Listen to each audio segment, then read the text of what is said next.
Assalamualaikum warahmatullahi wabarakatuh. Bersama saya dengan Muhammad Hanafi bin Muzahar. Saya di sini ingin menerangkan tentang makalah Malaysia Hukum Keluarga Islam berjudul Manajemen Konflik Keluarga. Saya wakil daripada kelompok 6. Okey, jadi saya ingin menerangkan sedikit tentang pengertian manajemen konflik. Istilah manajemen berasal dari bahasa Itali yang bererti melatih kuda-kuda, atau secara harfiah to handle untuk bererti mengendalikan. Sedangkan dalam Kamus Inggeris Indonesia, manajemen bererti pengelolaan dan istilah manajemen yang tindakan membimbing atau memimpin. Menurut Kamus Bahasa Indonesia, manajemen dalam proses menggunakan sumber daya secara efektif dan efisien untuk mencapai spiritual tujuan. Manajemen merupakan proses yang menggerakkan organisasi kerana tanpa manajemen efektif tidak ada usaha untuk berhasil cukup lama. Berdasarkan beberapa pendapat, kesimpulan bahawa manajemen sebuah tindakan yang berhubung dengan usaha tertentu dan menggunakan sumber daya secara efektif untuk mencapai spiritual tujuan. Kemudian konflik bererti percekapan, pertentangan atau perselisihan. Konflik juga untuk bererti adanya posisi atau pertentangan pendapat antara orang atau kelompok. Setiap hubungan antara peribadi mengandung unsur-unsur konflik, pertentangan pendapat atau pembezaan kepentingan. Dalam keluarga sangat rentang dengan konflik. Kapan saja bisa terjadi konflik yang menyebabkan keluarga rapuh ataupun pecah. Di sini manajemen konflik dalam keluarga sangat diperlukan. Dan adapun konflik suami isteri biasanya disebabkan oleh kurangnya rasa saling antara keduanya, iaitu maksud salingnya saling kurang percaya ataupun selisihan faham. Kurangnya saling pengertian terhadap kelebihan serta kekurangan. Kekurangannya saling percaya. Kurangnya saling terbuka. Kurang komunikasi dan efektif. Dalam kehidupan keluarga, kepala keluarga memiliki peran yang sangat penting dalam pengelolaan konflik. Manajemen konflik. Peran kepala keluarga di sini sampai manajemen yang berkoordinasi atau memimpin keluarga. Konflik dalam keluarga. Konflik atau pertentangan memang tidak dapat dihindarkan dari dalam manusia, baik sebagai makhluk pribadi, terlebih sebagai makhluk sosial. Demikian pula dengan kehidupan perkahwinan. Konflik merupakan bom dalam rumah tangga jika dapat dikelola dan diselesaikan dengan baik. Konflik malah bisa lebih mengakrabkan hubungan suami isteri. Bila kurang hati-hati, konflik akan menjadi penyebab yang mengancam keutuhan rumah tangga. Konflik tidak selalu bererti bahawa suatu perkahwinan itu tidak baik atau tidak bahagia. Konflik juga dapat merupakan satu tanda yang sihat untuk mengukur hubungan perkahwinan. Suatu perkahwinan yang hampir tidak pernah mengalami konflik merupakan ciri-ciri kurang daya hidup di dalam perkahwinan.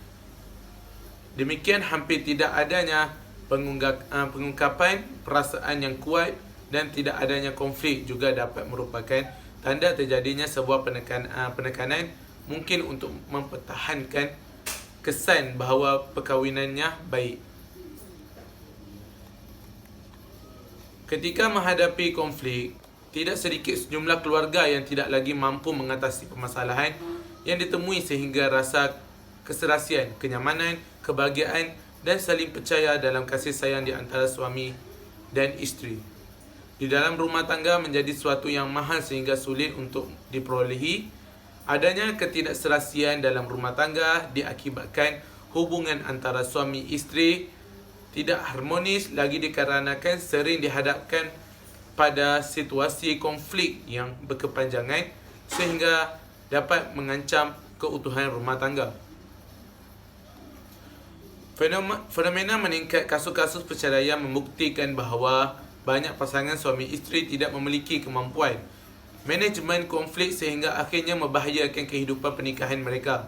Sumber-sumber permasalahan dalam kehidupan rumah tangga yang seharusnya dapat diselesaikan dengan baik. Akhirnya justru menimbulkan perceraian, membuktikan bahawa kehidupan perkahwinan saat ini lebih rentan terhadap berbagai masalah, namun tidak diberangi dengan semakin meningkatnya kemampuan manajemen konflik pasangan suami isteri.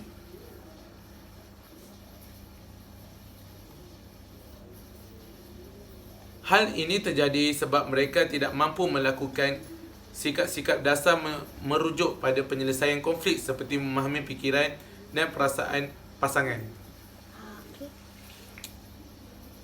Pertemuan perbezaan serta menangani konflik secara serius. Kondisi tersebut kemudian menyebabkan pasangan suami isteri merasa permasalahan mereka tidak akan terselesaikan, memilih pergi untuk menghindari konflik, dan tetap tidak mampu untuk menemukan perbezaan sebagai sumber konflik. Berbagai macam faktor inilah yang kemudian dapat berujung pada perceraian sebagai akibat tidak mampu menyelesaikan konflik perkahwinan. Manajemen konflik dalam keluarga ini memiliki tahap-tahap seperti berikut. Yang pertama, A. Tahap primer. Tahap primer merupakan tahap pencegah terhadap terjadinya konflik keluarga. Upaya-upaya yang dapat dilakukan untuk mempererat hubungan dan komunikasi dalam keluarga. Dalam keluarga, sebaiknya kita memanfaatkan waktu luang untuk bersama. Jika ada masalah, segera komunikasi dengan keluarga untuk mencari solusinya. Apa yang harus dilakukan untuk mempereratkan hubungan keluarga? Yang pertama, membuat jadual, yakni family time. Kerana masing-masing anggota keluarga memiliki jadual yang berbeza-beza, seperti contohnya terdapat anggota keluarga yang harus kerja atau sekolah. Disarankan untuk membuat persetujuan antara anggota keluarga dalam menentukan waktu khusus untuk menghabiskan waktu bersama keluarga.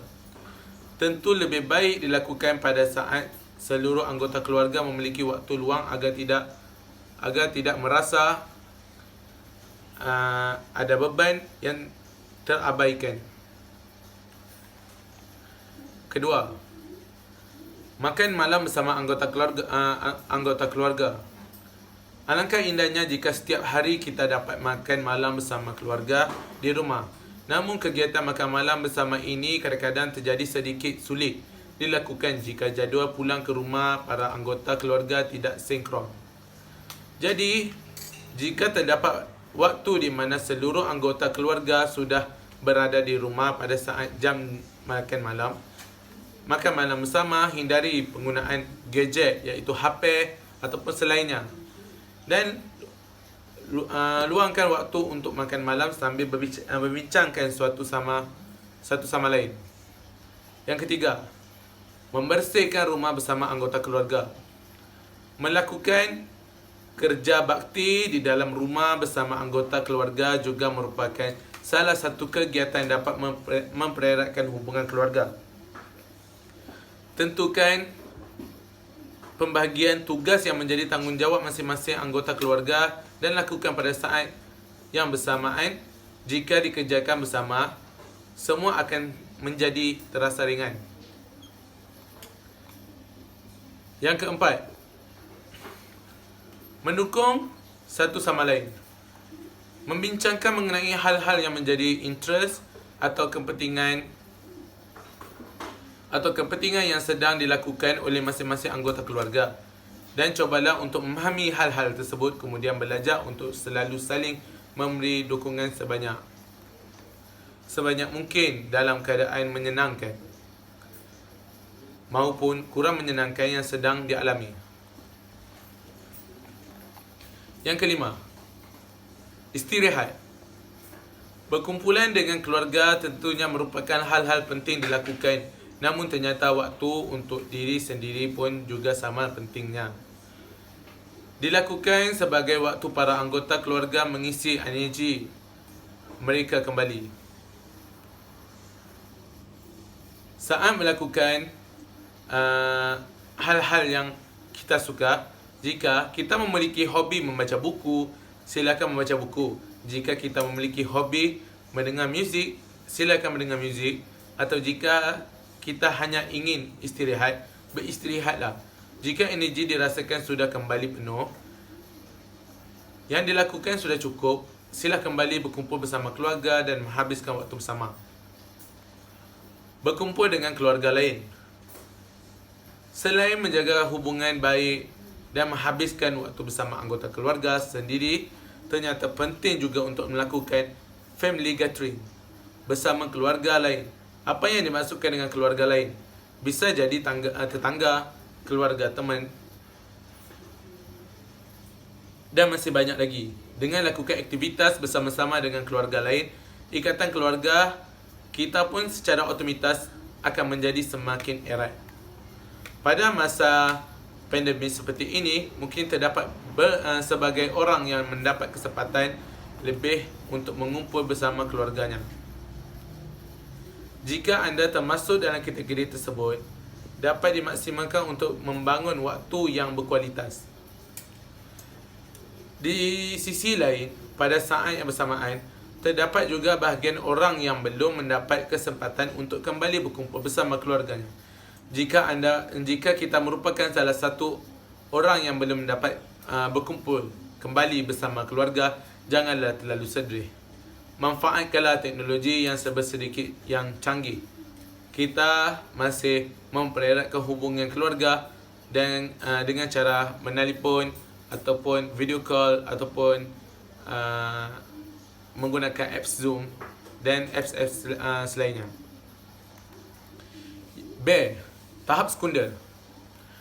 Tahap sekunder adalah tahap sudah terjadinya konflik untuk mencari cara untuk mengatasi dengan kompromi bersama keluarga untuk mencari jalan keluar yang terbaik.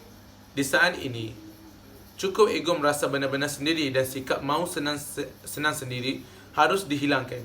Jika tidak bisa menyelesaikannya, maka bisa mencari bantuan dari pihak lain untuk membantu penyelesaian masalahnya.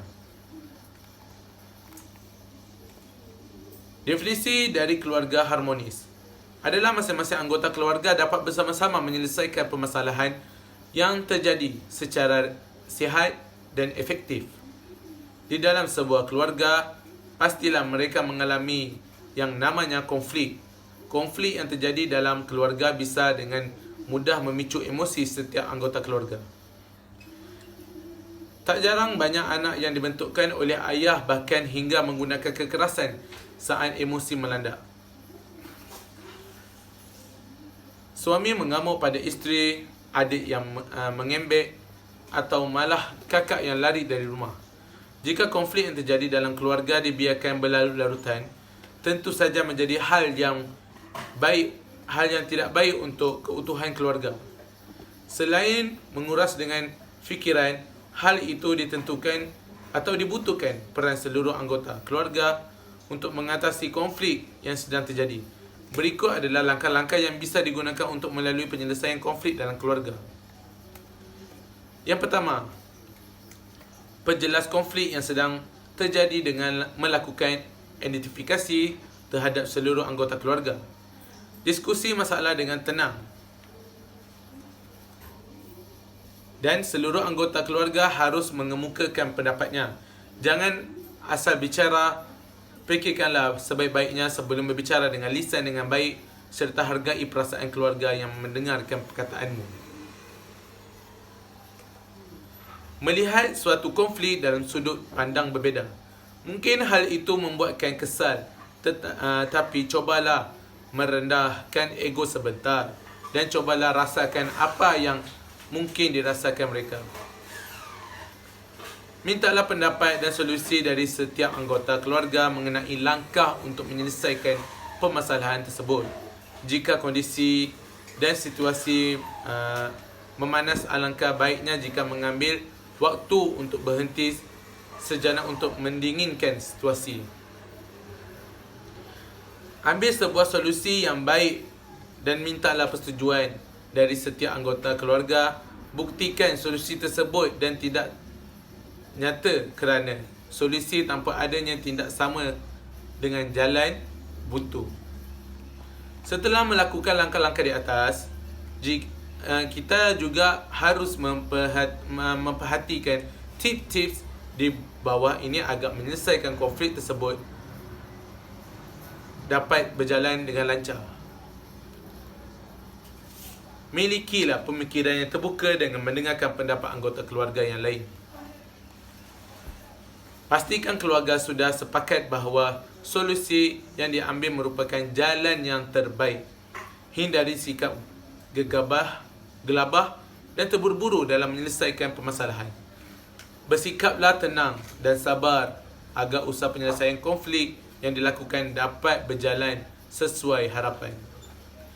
Bila ada anggota keluarga yang memancing emosimu, sebaiknya tetaplah bersikap tenang dan dengarlah pendapat serta keinginannya.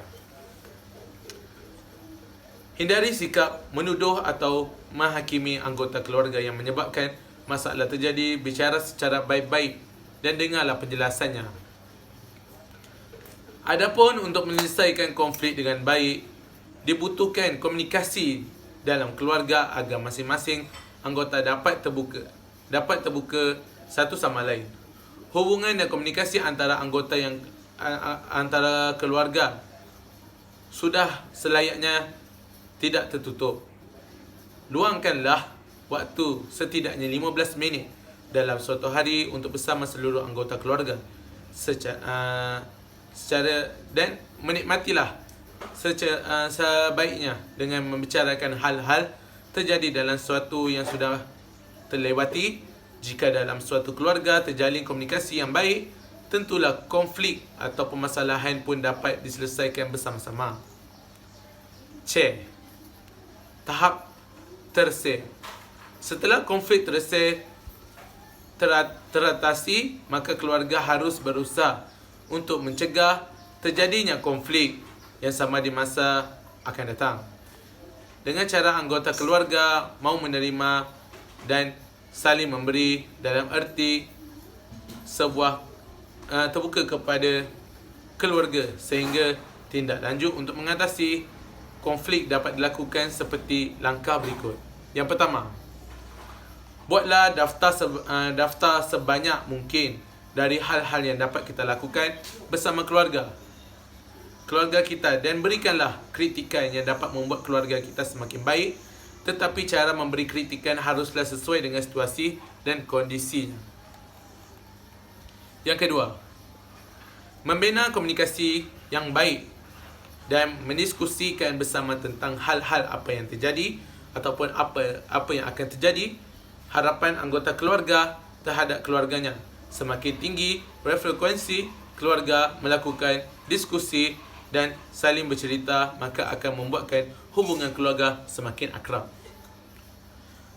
Usaha selalu menghargai pendapat anggota keluarga kita, terlebih pasangan kita. Ketika saling bertukar fikiran, janganlah saling menjatuhkan. Sebaiknya mengajak komunikasi tersebut dijadikan saran untuk memperkuatkan rasa kasih sayang dan rasa cinta kepada keluarga. Yang keempat, meluangkan waktu untuk keluarga. Untuk mempereratkan hubungan keluarga, sebaiknya kita meluangkan waktu untuk berkumpul dengan para anggota keluarga, bercita-cita hal yang kita telah alami di luar rumah, bercerita tentang masa lalu yang dialami keluarga, bercanda bersama anggota keluarga atau yang lainnya, dan itu semua dapat membuat anggota keluarga merasa bahagia dan nyaman. C. Manfaat konflik dalam keluarga. Kebanyakan orang menilai konflik hanya dari segi negatif saja, padahal konflik juga ada manfaatnya. Di antara konflik dalam kehidupan rumah tangga antaranya adalah menyadarkan kita bahawa ada persoalan yang perlu diselesaikan dalam hubungan dan dengan orang lain. Ketika suami isteri mengalami konflik, mereka menjadi sadar bahawa ada persoalan yang perlu diselesaikan di antara mereka berdua. Mungkin selama ini masing-masing disibukkan oleh kehidupan rutin menjemukan, sehingga seakan-akan hidup hanya mengalir mengikuti angin berhembus. mereka tidak menyedari tengah menumpuk persoalan selama ini ketika konflik pecah. Masing-masing menjadi sadar bahawa selama ini mereka memang tengah menyimpan masalah yang tidak segera diselesaikannya. Kedua, menyadarkan dengan mendorong untuk melakukan perubahan-perubahan dalam diri setiap anggota keluarga. Konflik yang terjadi dalam keluarga dapat menyedarkan kita bahawa ada banyak hal yang harus dibenahi dan diperbaiki dalam diri masing-masing. Mungkin selama ini merasa tidak ada masalah atau tidak ada kekurangan. Namun, saat terjadinya konflik, masing-masing menjadi mengerti bahawa ada sisi kesalahfahaman dan kekurangan dalam dirinya untuk diperbaiki dan diupayakan memperbaikinya. Mungkin ada sikap, perilaku, gaya hidup dan gaya komunikasi yang perlu diubah untuk menjadi lebih baik. Yang ketiga, menumbuhkan dorongan dalam diri kita untuk memecahkan persoalan yang selama ini tidak jelas, tidak disedari.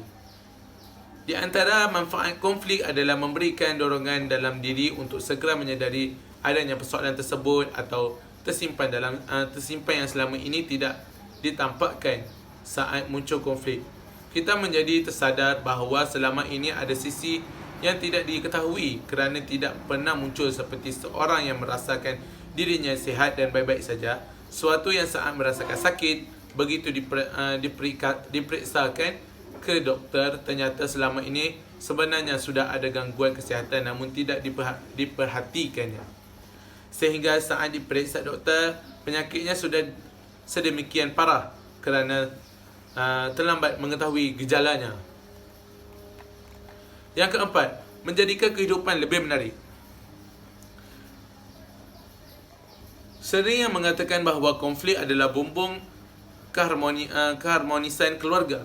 Kehidupan atau terasa hambar dan berjalan sangat menonton apabila tidak ada bumbung konflik ketika telah membuat drama kehidupan menjadi lebih dinamis dan tidak terjebak rutinitas yang membosankan.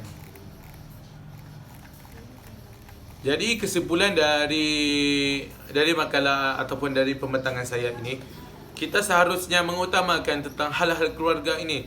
Jangan terlampau kita mengutamakan hal-hal kerja yang di luar kota. Kita seharusnya lebih memberatkan atau memberi fokus yang tinggi kepada keluarga kita, kerana keluarga kita segala-galanya untuk kita. Jadi segala pembincangan ataupun ngobrol bersama mereka akan memberikan komitmen ataupun jalan keluar dalam masalah yang keluarga kita mengalami. Jadi saya berterima kasih kepada dosen pengampu saya, Dr. Khairul Mufti Rambe, MHA, yang mengajar saya tentang mediasi hukum keluarga Islam. Dan saya tutupkan majlis diskusi makalah saya dengan lafaz Alhamdulillah dan Assalamualaikum warahmatullahi wabarakatuh.